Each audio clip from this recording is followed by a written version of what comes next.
धौली धारों के राजा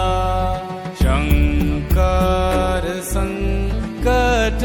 हरना शिव शंभो हरिणा शंकर संकट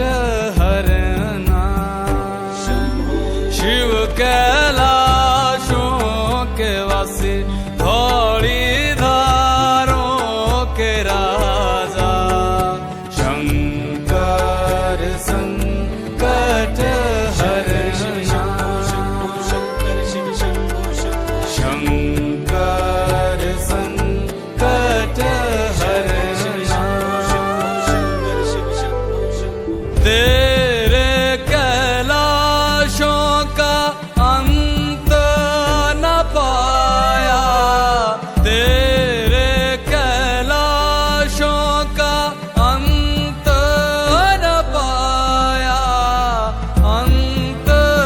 बेअंत तेरी माया ओ भोले बाबा अंत बेअंत तेरी माया शिव कैलाशों के वासी धौली धारों के राजा शंकर संकट हरना शंकर शिव शंभो शंकर संकट हरना बेल की पत्तियां भांग धतूरा बेल की पत्तियां भांग धतूरा शिव जी के मन को लोभाए ओ भोले बाबा शिव जी के मन को लोभाए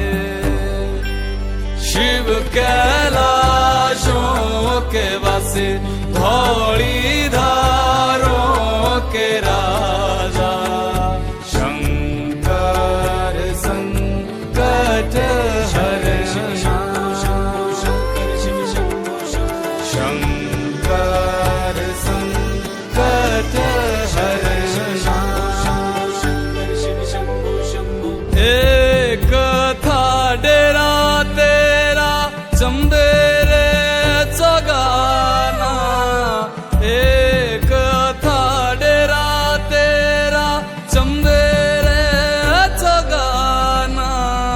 तुझा लाई दिता भर मोरा ओ भोले बाबा तुझा लाई दिता भर मोरा शिव कैलाशों के वासी धौली